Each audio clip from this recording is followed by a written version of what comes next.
first thing I should point out is that if you have dogs, then maybe don't scythe your backyard. It gets a little nasty. I won't go into detail, but just trust me on that. Hey, what's up, y'all? This is William, the Permaculture Consultant, and today we're going to find out how long it takes me to scythe this entire backyard right here. Now, this is the Suburban demonstration site, and I think the first thing that we should do is step this place out and see how big this area is in the backyard, because I know people are going to be wondering, and I'm kind of curious how long it takes to scythe mow a particular, area. So let's measure this out real quick. And obviously this method isn't going to be super precise. So just roughly stepping this out, it was like 95 feet by 45 feet, which turned out to be, what was it? I did it on the calculator, 4,275 square feet. That turns into 438 square meters if you're, using the metric system, and 1/10 of an acre if you're on the US imperial system. So we're going to find out how long it takes for me to scythe mow with an American scythe, 1/10 of an acre, which is the backyard. I guess it would be maybe 0.3 quarter acre or something like that if I included the front yard. This is not including like the side of the house. That AC unit might look familiar from a previous video, or the front of the house. Also, there's a lot less grass in the front of the house because there's that pecan tree and that persimmon tree that are both providing pretty good shade. And actually there's some pecan saplings out there that I could go out there and harvest and maybe repot and rehome. But that's off topic. We're gonna find out how long it takes for me to scythe this backyard. Alrighty, so the first thing I'm gonna do is drink a bunch of this water because it's already 90 something degrees out. And then I'm gonna touch up the edge of this blade, and then I'm gonna get to work. So what I'm gonna do first is actually do the inside lanes first, and then after that I'm gonna go back and trim up the edges. The reason for that, I was thinking about it, like what's the best way, because this is the first time I've ever actually scythed a yard before, and I was thinking about it, like what's the best way to actually do this. And I think, because if I do the edges first, I'm going to be dropping grass in areas that I'm going to have to scythe. Does that make sense? Like you don't want to push grass into the area that you haven't cut down yet. And if I do the edges first, that's exactly what I'm going to do. So I think the best way to go about it is to do the inside lanes first and then come back and tidy up the edges. But I'm going to start a timer and we're going to see exactly how long this takes. Also, this is the length of the grass. Let me grab you guys real quick. The grass is about that tall. I would say 7 to 8 inches, somewhere like that. And then there's these seed heads up here on top. So we're also going to see how close this scythe actually gets to the ground. Also, we're going to be taking the time. So I'll go ahead and hit start, and then I'm going to get to scything.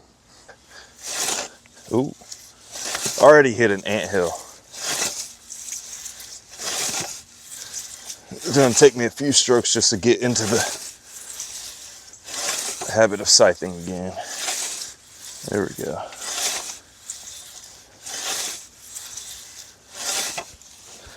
I think I need to come back and hit some of these. Oh.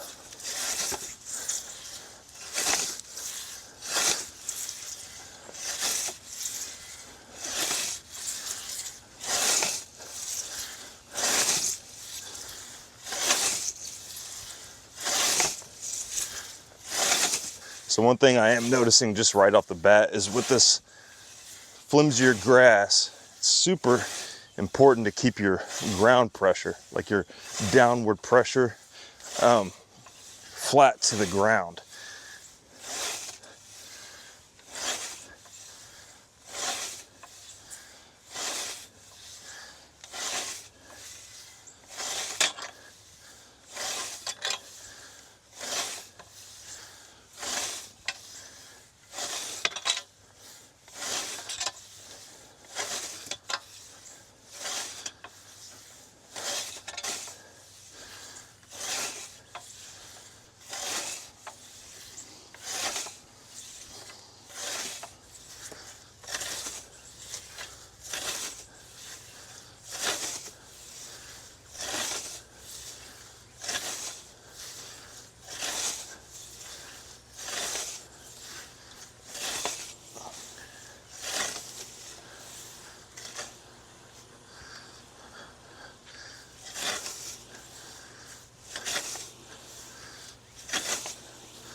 All right.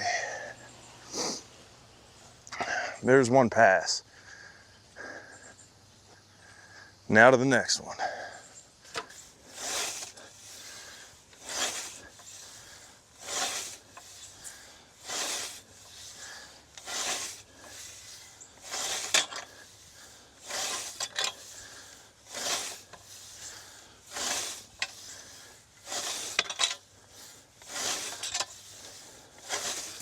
All right, so I'm about halfway through scything the backyard, and first thing I should point out is that if you have dogs, then maybe don't scythe your backyard. It gets a little nasty. I won't go into detail, but just trust me on that. It's a little nasty. Also, not all grass cuts the same.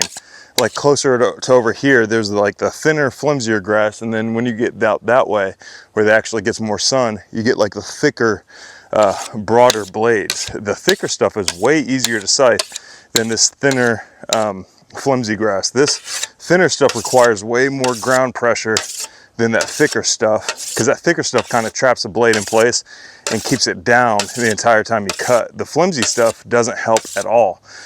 And if you don't have proper ground pressure, then you're not making much progress at all on the grass. You're at best knocking off seed heads. So that's what I'm noticing. I don't know that I'll be doing this again.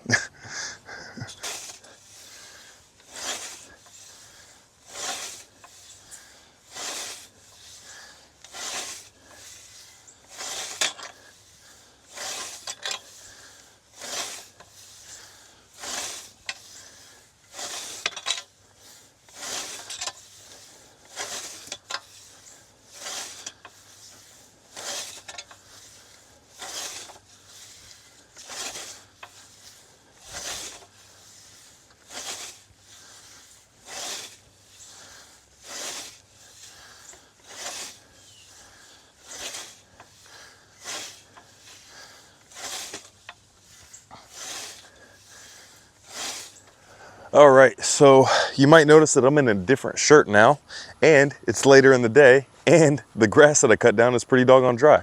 And the reason for that is because I went inside to edit the video. This is like a couple hours later after actually cutting this. I went inside to edit the video, and then I realized that when I was moving branches out of the way, the electrical company came down and cut a bunch of branches from the line, but they didn't move them out of the way. They just kind of left them there after that. Well, when I was moving the branches out of the way, I had knocked my microphone off of my shirt, and I didn't notice. And I think I recorded like 16 minutes worth of footage of talking footage, unedited talking footage, and there's no sound at all. The sound is coming from way over there at the tip of my finger on the other side of the fence, and not from right here. So let me go ahead and re-say everything that I meant to say in those missing 16 minutes, and I'm gonna do it in probably about 4. So a couple of key points to take away. This is an American scythe, right? I was told, and I was under the understanding that American scythes are not supposed to be peened, that they're supposed to be just sharpened like, you know, normal. And then I did some further research and I found out that that's actually false. That's a common misconception when it comes to scythes, that American scythes can apparently be peened. I'm walking over here to the shade because it's like 100 degrees outside right now. But apparently American scythes can be peened, and they should be peened. So I should also say that this scythe is sharp enough, like I still know how to sharpen hardened steel. Like this scythe is still sharp enough to shave, and it's sharp enough to cut paper. So that shouldn't be the reason of getting such poor results, I wouldn't think. Also, this grass would cut better in certain areas than it would other areas. Like this thin, flimsy stuff, as you can see, it's not cut. It just kind of, you know, knocks over whenever you come through with the scythe. It just knocks right over. Now, thicker stuff like over here on this side of the property,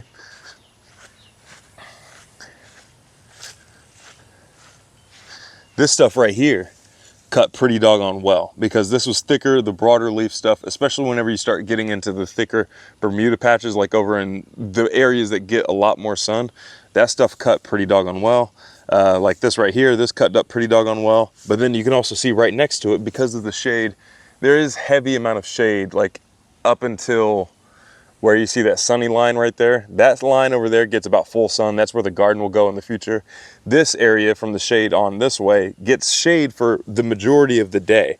And it grows this really thin, wispy grass right here. This stuff did not cut very well at all. And one thing that I've noticed with all of the scything that I've done, because this year I've done quite a bit of scything, and last year I did quite a bit of scything as well, is that the thicker the material, the more the material seems to push down on the blade. Like one thing whenever you're scything, you have to keep in mind, like keeping downward pressure, keeping the blade in contact with the ground to get like the shortest cut possible. That is a lot harder to do on this thinner, wispier grass than it is on like larger material and stuff, like larger species of grass or weeds or whatever it may be. So I've noticed that like the bigger the material that you're cutting, the easier it is to cut with this blade. Like the bigger material just seems to help keep the blade in contact with the ground, whereas this wispy stuff seems to get underneath the blade and kind of push it up. So there's that constant battle of like pushing down hard enough in order for, you know, your blade to keep in contact with the ground. Now, one of the solutions I could do to fix that is just wait till the grass gets a little bit longer. That being said, I don't know that I want to wait till it gets that much longer, because I don't want snakes to be comfortable in the backyard. I already deal with snakes enough. I don't want them at the house. So I guess the question we were trying to answer, and it has been answered, is can you scythe mow your backyard? And the answer is yes, you can. It just isn't fun unless you're dealing with like some very, very tall, thick grass, in which scything is very satisfying. And that's one thing I should say, is that scything, when you have proper grass to scythe with, is very, and I'm not even saying that this is improper grass, it's just maybe my limited experience is what made it difficult. But whenever you have that thicker, taller grass, scything is very doggone satisfying, and it's very, very easy and requires very little effort if you use proper technique. Also, for those of you that were curious, it took me 47 minutes to knock this out, which was just long enough to get my outdoor workout in for the 75 hard vlog that I'm doing, or just 75 hard that I'm doing. But let's take this into consideration. I cut all this stuff down, but I still have to rake it up to an extent, pile it up, and then take it to go to my composting area over at the demonstration site. The other option is I could have just taken a push mower with a bagger attached, mowed for like what, 20-25 minutes in this backyard, and I would have gotten everything done that I needed to do. I still have to go out there and collect these materials and stuff. So there's the downside of that. Is this a more efficient, like it might be faster on the cutting process, maybe compared to a weed eater? Hey, Chloe. Chloe. Maybe compared to a weed eater, but it's not whenever you take into consideration that you have to pile this stuff up and harvest it and take it away. Like if I leave these rows here, apparently it's bad for the grass. I don't really know. I'm not into much lawn maintenance or care, but that's something to take into consideration. So hopefully this video was helpful for you guys and entertaining at least. But thank you guys so much for watching, and until next time, we'll see you.